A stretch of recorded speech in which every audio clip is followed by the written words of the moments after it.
Good morning, guys. Welcome back. Hope you're all doing great. So I want to hear in the comment section down below, are you going for or skipping Thor?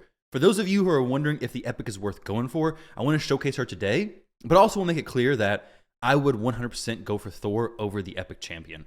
It's a legendary, he's super solid, and the epic isn't going to be a game changer for most players, but for some players, she can definitely be useful. She's a Void Affinity champion with a fairly decently hard-hitting skill, but also an ally attack skill on the A2 ability, which is actually good for Fire Knight hard mode or even the Fire Knight stages in Cursed City. If you get her, you can probably make some use out of her, assuming you're not very late game. And if you're late game and you've done faction wars, you have a Fire Knight team, you're doing good in Cursed City, then you honestly probably are not going to get too much of a use from her.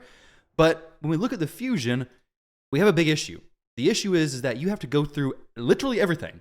You can't miss any events.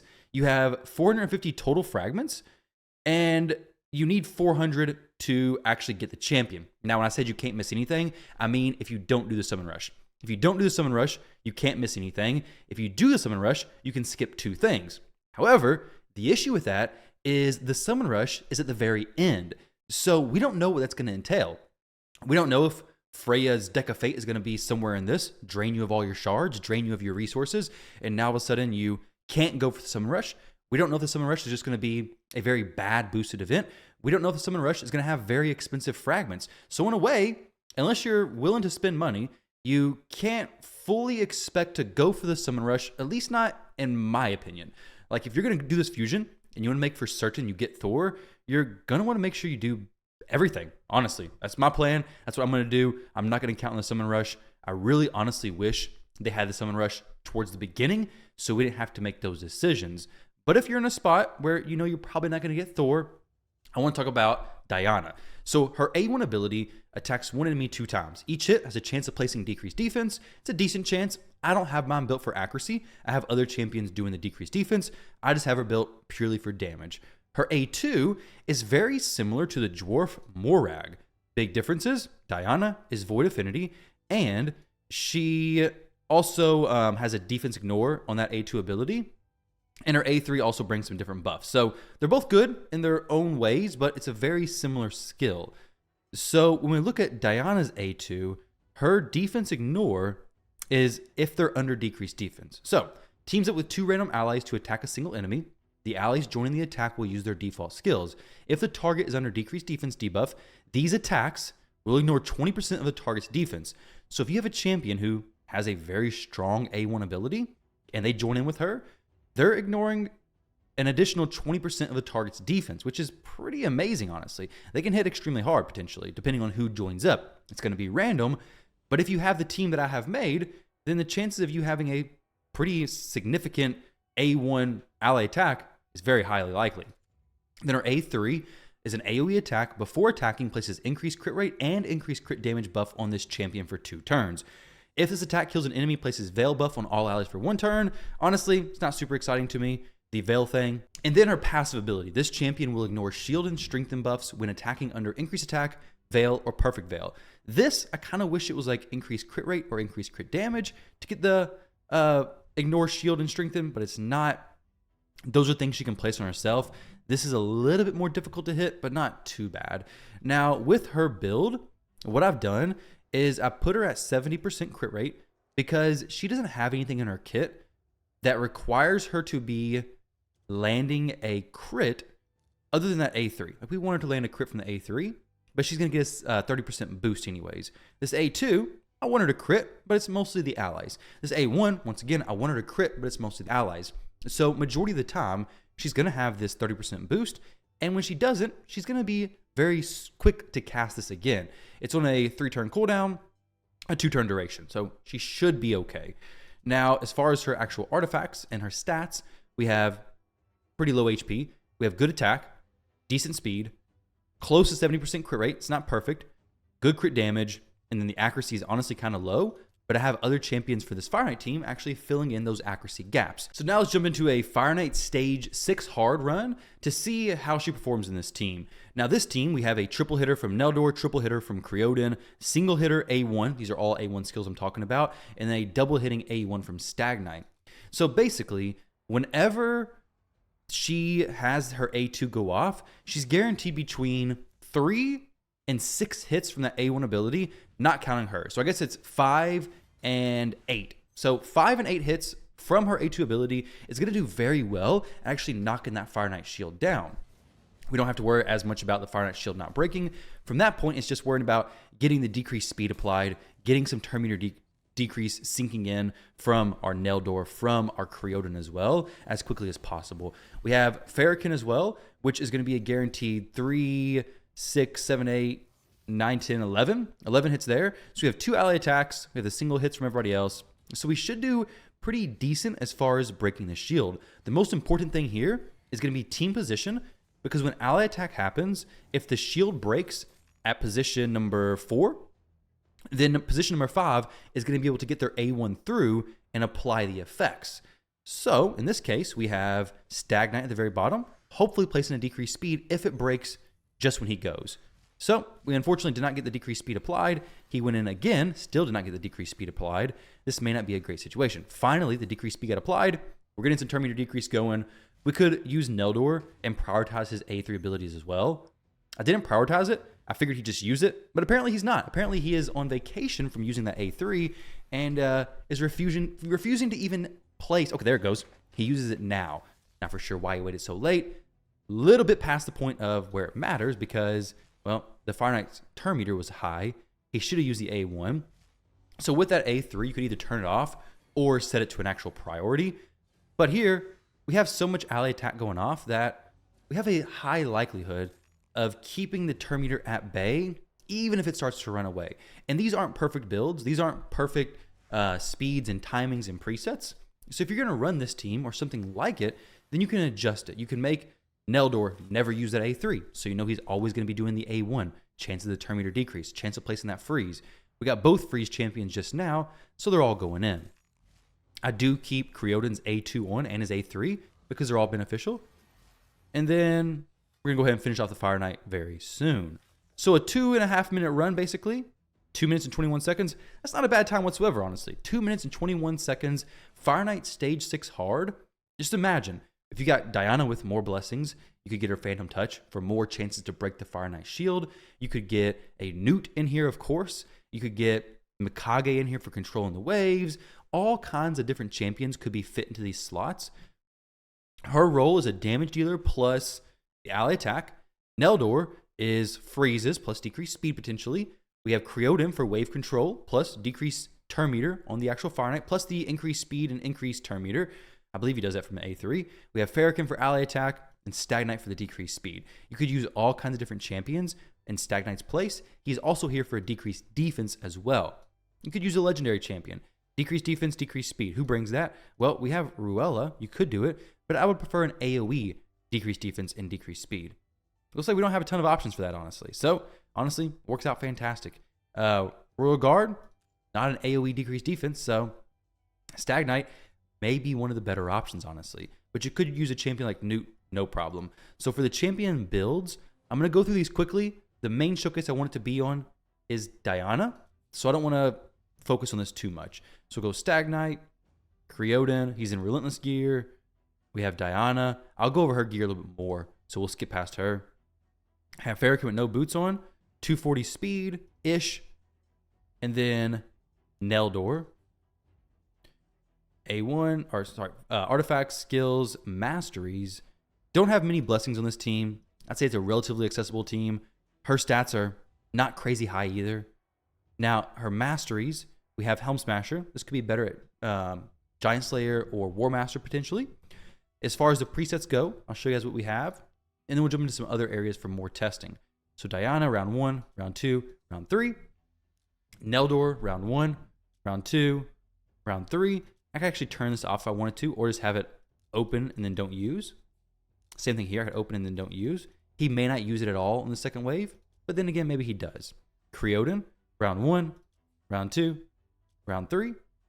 Farrakhan, 1, 2, 3. Basically just not using the ally attack until round 3. And then Stagnite, round 1, round 2, round 3. So you see all the stats? That should be a decent idea for the team for you. So now if we come over and visit the arena, I think there's only one team that this kind of makes sense against. That's Hell Hades' team. So what I want to do is, do we have an option for, let's go Armand's for the strip. Let's go Dyana for the damage. We'll go Arbiter for the increased term, or the increased attack. Make her hit a little bit harder, right? Make her actually do some damage, basically. So 393, that's good. Now, he will have Strengthen. But if I strip him, then he won't, right? So I want the Strengthen. But, let's see. So we have the increased attack. Let's see. We'll try it with no strip champion this time. We'll try Necrit this first one. I won't keep using Necrit. I'll just use him this time, because I don't want it to be a Necrit showcase. That's easily what it could turn into. But this is a decent team to actually test against, and we have a decent overall setup. So let's use an A1 on Necrit right here. So here, we're going to ignore Strengthen and ignore Shield. Unfortunately, she's not going to get no damage boost from that stuff. But let's see what she hits for. Maybe it's decent. 63k, almost killed the Cupidus. So she's going to be ignoring the shield from all of her skills. So against a team that is kind of out of the meta, especially with Narcisse being so popular, it could do decent. We do have Necrit protecting, obviously, but we can probably snipe this Necrit down, I guess. Let's see. Okay, she did, what, 30,000 damage, basically. We're doing an ally attack, which is just going to be her doing her A1, basically. But she not going to ignore any defense because they don't have decreased defense applied. If they had decreased defense, she would have hit for a lot harder. She lost her increased crit rate, though, unfortunately. She has one more turn until she can get it back. So you have one turn attacking with 80% crit rate instead of the 100%. So now we do the A2. Increase attack. Protect her again. And let's see. We'll see what Dyana did after this. Okay. So now we'll use A3. See what it hits for. 77. I mean, she's not doing bad damage. So as a Void Affinity attack-based champion, maybe she could be a nuker for you. Maybe she could be a backup champion in the arena. Like, she's not doing bad, but it also depends on what you're going against a lot. I think it'd be situational, and I definitely wouldn't go for her over Thor because she's just going to do more damage. She did, I mean, 31,000 from that first hit of the double hit A1 wasn't bad at all. I mean, she's not doing bad damage whatsoever. Not at all. Now, we do have Necro protecting her. You could always throw her in Stone Skin, though. It's not a problem. Stone Skin gear is a very easy way to make a team a little bit more successful. This time, let's try it with... She places increase attack and increase crit damage. Let's go with... We'll throw in UDK, I guess. Why not, right? Just counter the Rotos completely. So now what I'll do is maybe I focus on messing up the Ursuga. I'd love to get a decreased defense actually applied. We get a bunch of extra turns. Wow. We got the decreased defense applied. Fantastic. So now this skill is going to ignore 20% of her defense. Everybody's attacking will, which is pretty cool.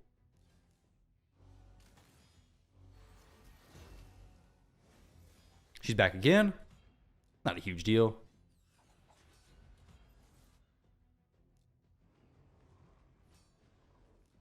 Use this. That hit for some decent 50,000 damage on that Siphi. It's not bad. Definitely not bad. And the Rotos is prioritizing weird targets for some reason. Instead of going for the squishy attack-based champion, he's going for Mikage, who he is weak affinity versus. Rotos doing very strange things. So now we go ahead and kill the Siphi. Dyana did that without even having anybody else join in. Just her A1 ability.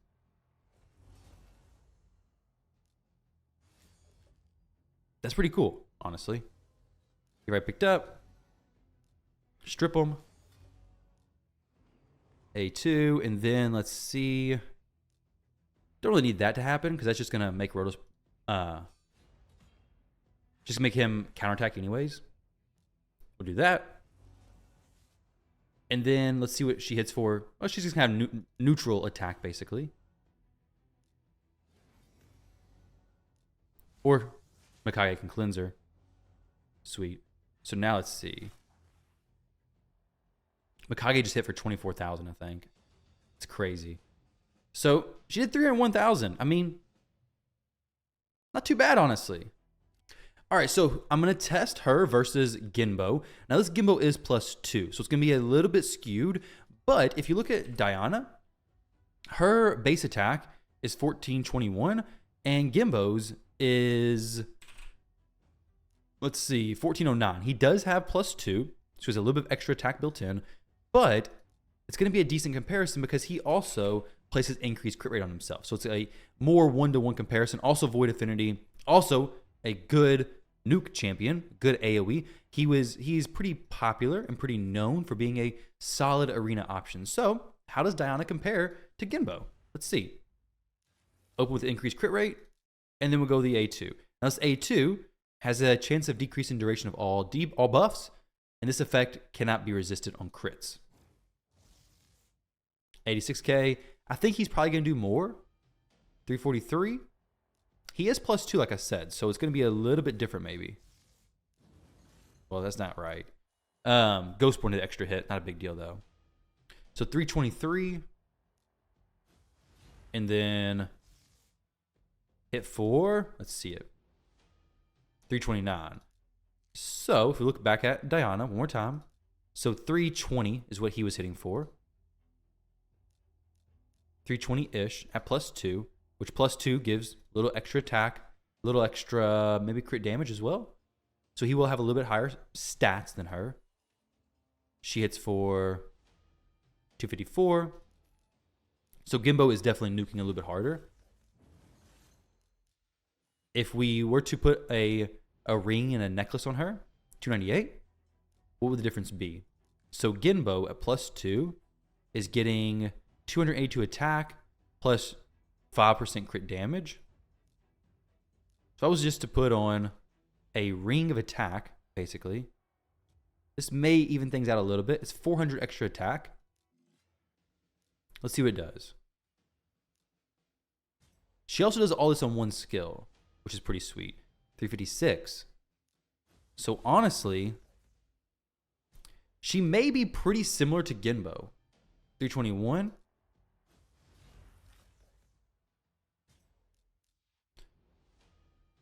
Yeah, so her damage compared to Genbo is very similar. So if you've used Genbo in the arena as a nuker, I think she will be comparable. Now, with that said, she does bring other things that are unique to her, and Genbo brings things that are unique to him. He has an ability to ignore unkillable if he's under increased attack.